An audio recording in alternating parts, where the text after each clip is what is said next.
मानवी डोक्यामध्ये चमचाभर प्लास्टिक. किती धक्कादायक आहे. ह्याच्यात काय म्हटलंय, आपल्या दैनंदिन जीवनात प्लास्टिकचा वापर खूप वाढलाय. पाण्याच्या बाटलीपासून तर जेवणाच्या डब्यापर्यंत सगळीकडे प्लास्टिकचा वापर करतो आपण.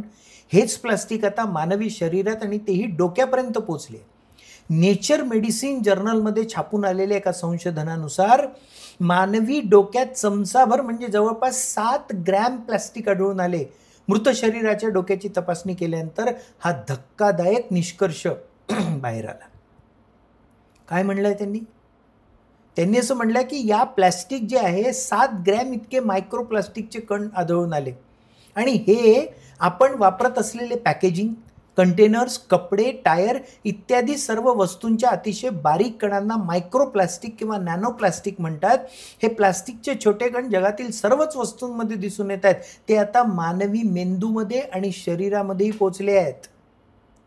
संशोधकांनी म्हणले की मेंदूमधील टिश्यूमध्ये यकृत आणि मूत्रपिंडापेक्षाही अधिक प्रमाणात प्लास्टिक आढळून आले.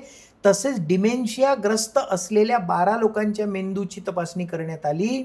यात असे दिसले की इतर लोकांच्या तुलनेत डिमेन्शिया असणाऱ्या लोकांच्या डोक्यात 5 पट अधिक मायक्रोप्लास्टिकचे कण आहेत. ह्याचमुळे आता मायक्रोप्लास्टिक आणि डोक्याशी संबंधित अल्झायमर आणि पार्किन्सन्स यासारख्या आजारांचा सहसंबंध असल्याचा कयास बांधला जातो आहे. किती धोकादायक आहे, किती धोकादायक आहे. मोठ्या प्रमाणात डिमेन्शिया, अल्झायमर आणि पार्किन्सन्सचे पेशंट वाढताना तर दिसत आहेत. डिमेन्शिया म्हणजे सगळं विसरून जाणे. तुम्ही अंदाज करा. अल्झायमर म्हणजे त्याची पुढची स्टेज आणि पार्किन्सन्स म्हणजे मृत्यूजवळ नेणारी स्टेज. तुम्ही विचार करून बघा, अशी एक स्टेज माणसाच्या आयुष्यामध्ये येणार की ज्याला काहीच आठवत नाही, ज्याला स्वतःचं नाव आठवत नाही, त्याला आपले नातेवाईक आठवत नाहीत, त्याला आपण कुठे राहतो ते आठवत नाही, त्याला आपण जेवलो काय ते आठवत नाही, जेवलो का हे आठवत नाही, झोपलो का ते आठवत नाही, वॉशरूमला गेलो का ते आठवत नाही, अंघोळ केली का ते आठवत नाही. फक्त जिवंत, बाकी काहीही नाही.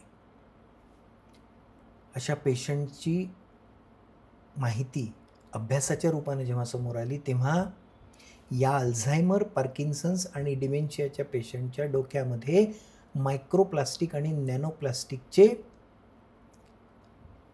कण जास्त प्रमाणात दिसले. याचा अर्थ आता असा एक निष्कर्ष निघू शकतो, अजून निघालेला नाही पण निघू शकतो, की या मायक्रोप्लास्टिकमुळे असे आजार तर होत नाहीयेत.